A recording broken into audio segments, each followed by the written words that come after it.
What's up, fellow anglers? Your friend and fishing expert is back with a fresh forecast to help you make the most of your time on the water. This week, we're diving deep into the conditions for our beloved region from the 15th to the 21st of September 2025. Get ready, because this period is shaping up to be a classic early fall transition, bringing both challenges and incredible opportunities. We'll see some stable weather, a brief cool down, and then a rebound, all of which will have our finned friends reacting in fascinating ways. Now let's talk conditions, friends. First up, the weather. For the first few days of our forecast period, expect relatively stable and mild conditions.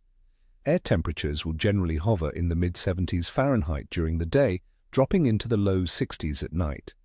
Atmospheric pressure should remain steady, and winds will be light, mostly out of the west or southwest. This stable pattern means comfortable fishing, but also means fish might not be as aggressive as during a major feeding frenzy. As we move towards midweek, say around Wednesday, we're anticipating a slight cool down. A minor front is expected to pass through, bringing temperatures down a few degrees into the high 60s Fahrenheit, with nights dipping into the low 50s.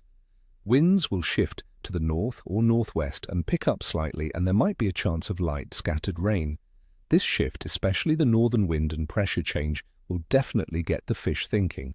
By the end of the week, conditions should stabilize again, with temperatures gradually returning to the low 70s during the day and lighter winds.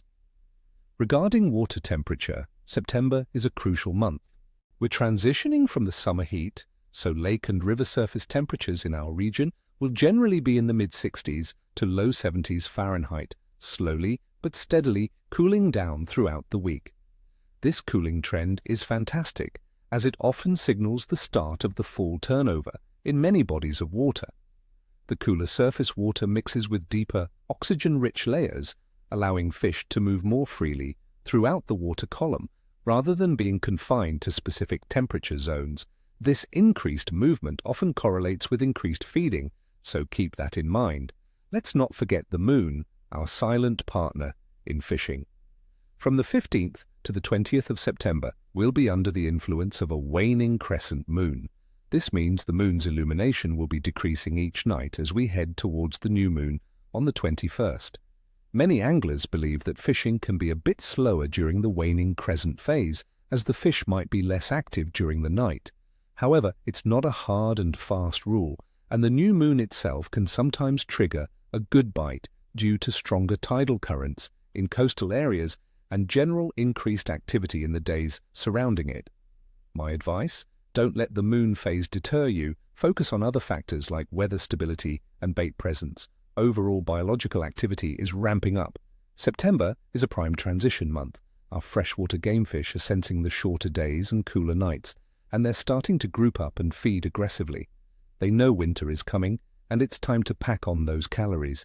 This means many species that were lethargic in the dog days of summer are now becoming much more active and willing to strike. We'll see migrations starting, with baitfish moving into shallower creeks and larger fish following close behind. It's a time of opportunity, especially for those who can adapt their tactics to the changing conditions. Now let's get down to the nitty-gritty: what to target and how. Based on these conditions, I've got my eyes on three fantastic species that should be particularly active in our region this week: largemouth bass, channel catfish, and rainbow trout. First, the mighty largemouth bass. As the water cools from the summer highs, these aggressive predators are making a move. Where to find them? They'll be transitioning from their deeper summer haunts back towards shallower structures. Focus on creek mouths where baitfish are starting to congregate, especially if there's any runoff bringing in nutrients. Also, check out weed lines, submerged timber, and any sudden drop-offs in depths of 5 to 15 feet. On what to catch them. Given the cooling water and their increased feeding, both reaction baits and slower presentations will work. Early mornings and late evenings, throw a squarebill crankbait in a natural shad pattern along the edges of grass flats, or a topwater frog over dense lily pads if the wind is calm. During the day, when the sun is higher, switch to a Texas-rigged soft plastic creature bait or a jig, pitching it into brush piles or along deeper ledges. A green pumpkin or black and blue jig with a matching trailer can be absolutely deadly. Remember, bass are actively looking for food, so cover water, but don't be afraid to slow down and pick apart prime ambush spots. Next up, the ever-reliable channel catfish. These whiskered warriors are bottom dwellers, and in September they're often very active, especially in lakes, reservoirs, and slower-moving rivers. Where to find them? Look for deeper holes, channel edges, and areas with muddy bottoms where they can scour for food. Creek channels leading into main lake bodies can be fantastic spots, especially where there's a slight current. In rivers, target deeper bends and areas downstream of structural elements like bridge pilings or submerged trees. On what to catch them? Catfish are not picky eaters. A simple bottom rig with a wide gap hook is all you need. For bait, fresh-cut bait like shad or bluegill is always a winner. You can also use traditional baits like chicken livers, night crawlers, or even dough balls. My little secret for bigger cats? Try a chunk of cured shrimp on a treble hook. Cast it out, let it sink to the bottom, and be patient. The cooling water stimulates their appetites, so expect some strong pulls. And for those who love a good fight in cooler waters, rainbow trout are on the menu. While they prefer colder water, many stocked populations in our region will be very active as stream and river temperatures stabilize in the mid-50s to low 60s. Where to find them? In streams and rivers, look for deeper pools, riffles with good oxygenation, and areas where currents create natural food traps. Around submerged logs or undercut banks are also prime holding spots. In lakes, they'll often cruise along drop-offs or near inflowing streams. On what to catch them?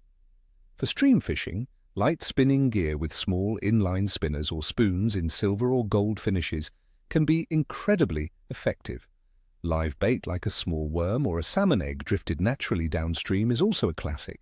If you're a fly angler, this is a fantastic time for nymphing or throwing small emerger patterns, especially in the mornings, as aquatic insects become more active. Pay attention to any hatches you see. In lakes, trolling small spoons or spinners from a boat or casting power bait from the shore can yield great results. All right, let's break down the week day by day. Sunday, the 15th of September. Expect good to excellent fishing. The stable weather, with mild temperatures and light winds, provides comfortable conditions for both anglers and fish. The waning crescent moon is just starting, so fish will be active, especially in the mornings and evenings. Focus on bass in shallower cover and catfish in deeper holes. Monday, the 16th of September. Good fishing. Similar to Sunday, conditions remain stable. Water temperatures continue their gradual cooling, which is a positive trigger for aggressive feeding. Target the same areas, but don't be afraid to try slightly deeper presentations as the day progresses.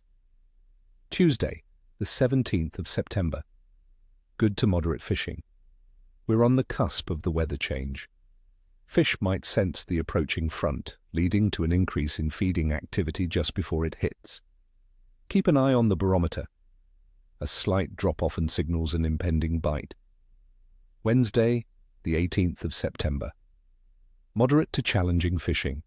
The minor cold front arrives, bringing cooler temperatures, increased winds from the north, and a chance of light rain. This sudden change in pressure and wind direction can make fish a bit finicky and push them deeper or into tighter cover. Adjust your tactics by slowing down your presentation and fishing closer to the bottom. Thursday, the 19th of September. Moderate fishing. Post-front conditions prevail. While the initial shock might have put fish off, as the weather stabilizes again, they'll start to resume feeding. Focus on deeper structure early in the day, gradually moving shallower as temperatures slowly rebound. Friday, the 20th of September. Good fishing. Conditions are improving significantly. Temperatures are warming slightly and winds are lighter, making for a more pleasant day on the water.